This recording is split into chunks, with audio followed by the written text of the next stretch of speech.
Hey everybody, so I wanted to show, this is the follow-up, part 2, I guess you can say, to the last video where we made fresh ginger shots, right, in the food processor, and we got the juice out. So I wanted to do a follow-up, excuse me, I want to do a follow-up and show you what are we doing with the excess fiber that comes from when you made the ginger shots. Okay. So I wanted to clear up something that I saw somebody post, and I just want to address it real quick. Somebody said something about ginger. You shouldn't drink ginger juice, and it's not healthy. Blah blah blah. Right? We are not juicing the ginger. We put it in the food processor so that we can pull some of the juice off of it, but the fiber is still attached.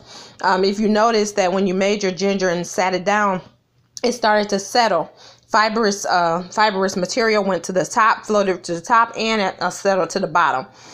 If you let it sit long enough, it separates. And then you got to shake it up to mix it back together. We did not totally separate the juice from the fiber, okay? And the reason being is because we still want to get the full value of the ginger. So what you're drinking out the food processor from the last video has fiber in it. Now, this is the remainder of the fiber that you put in the dehydrator, because remember I told you what was left in there that you couldn't squeeze the juice out of, that we were going to keep to put in the food dehydrator. Well, this is the end result. So this came out of the food dehydrator. As you can see, it's dehydrated. All the water has been removed from it. So I have a coffee grinder, and I'll put who I have. Hamilton Beach is the coffee grinder. I got this from Walmart for like $14.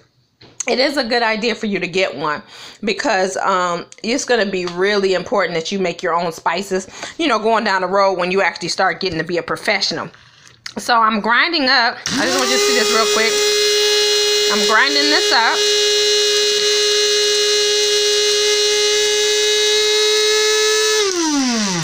And as you can see, it just turned to powder. This is what it looks like, because I did some before the video, okay? Nice powder. And it smells amazing. You can't get ginger powder that smells this good in the store. So I am taking it out of here. Okay, I just want you guys to see this really quick. Oh, it smells so good. All right, so there it is. Nice fresh ginger powder. Now, why in the world do I need ginger powder? What's so important about ginger powder? One of the things that I learned, especially like in the African American communities, is a lot of people are stuck in this whole soul food thing and really don't know how to go outside the scope. And I'm not saying everybody, I said some don't know how to go outside the scope. But ginger is a very important seasoning in your food. But I want to show you something that you can do with ginger. Because we don't eat garlic in this lifestyle, we can make the garlic taste. Guess what? Ginger plus onion powder equals garlic. Oh my gosh, yes it does. So you would do a 2-to-1 ratio. So 1 part of ginger with 2 parts of onion powder. So if you're going to do 1 teaspoon of the ginger, you would do 2 teaspoons of onion powder, 1 tablespoon of ginger, 2 tablespoons of onion powder, 1 cup of ginger powder, 2 cups of white onion powder. You see what I'm saying? So whatever measuring device you use for the ginger for 1, you would do double that of onion powder. And you mix it all together, and there is your garlic powder taste. Okay? So that is why I'm doing this, because I use a lot of garlicky tasting in my food. So, some of the things I wanted to continue with the video about some of the necessities when you start getting into cooking. Of course, we always want our white onion powder. I normally make it, but I ran out, so I just ran up to my local health food store and got some, because I was completely out of ginger, garlic tasting stuff. So I needed the ginger and the onion powder to make my garlicky taste. So I needed that today for this recipe. This is something that is going to be really important. And I've heard some CBNs saying some really negative things about this. I don't care. I use it. Anybody that likes to make like greens or different types of dishes where you want that smoky taste, this smoked sea salt is awesome. This smoked sea salt will give, put in you when you're cooking greens, it will replace how the taste of like the smoked turkey necks or the ham hocks people used to use, right? So you will put the smoked sea salt in taste of any type of meats, and your greens will come out amazing. When I tell you amazing. Okay. Amaranth. Okay, amaranth is one of those approved grains, right? But you can actually do this as a replacement for popcorn. This is the amaranth seeds, and you can actually pop these and they can turn into popcorn. Okay, I might do a video on that later on down the road. You can never get enough quinoa. Me and the quinoa, I get all kinds of quinoa. I get red quinoa, white quinoa, black quinoa, tricolored quinoa. I love quinoa. And you know, they all have their own distinct flavors, even though they're kind of neutral. But they still have good flavors, and they're different. You can tell they're different when you're tasting them, right?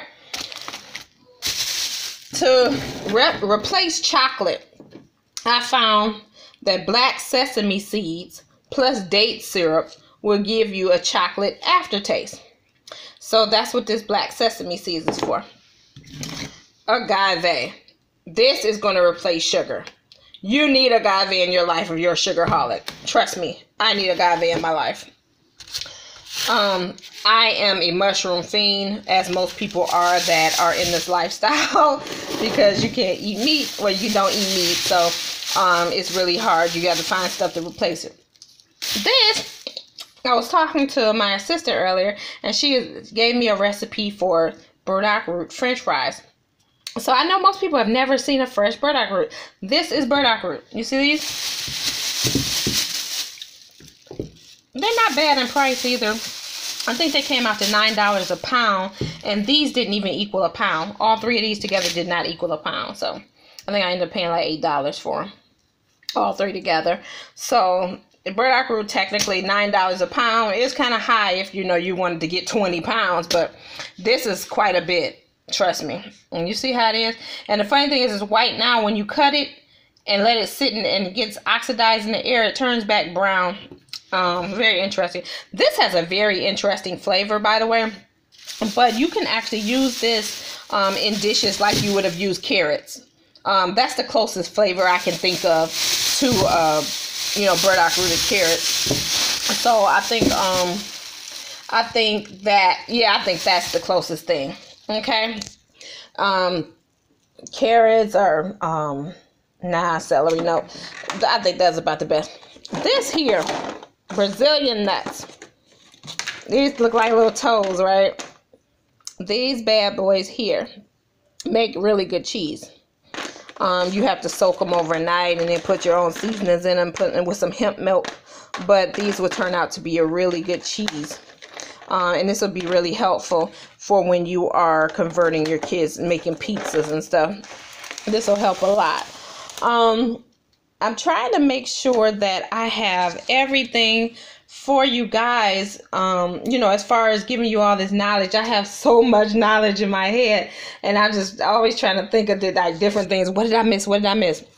Another thing that's really going to be important when you're cooking is wax paper. Okay, this is going to be really important because a lot of your dishes are going to be sticky, so you're going to need a lot of wax paper. So you might want to go out and get that. Don't forget the appliances that you're probably going to need the most: food processor, blender. Make sure you have some good kitchen knives and stuff. You're going to need a lot of stuff in the kitchen. I'm going to come over here so I can show you some of my apparatuses. 1 second.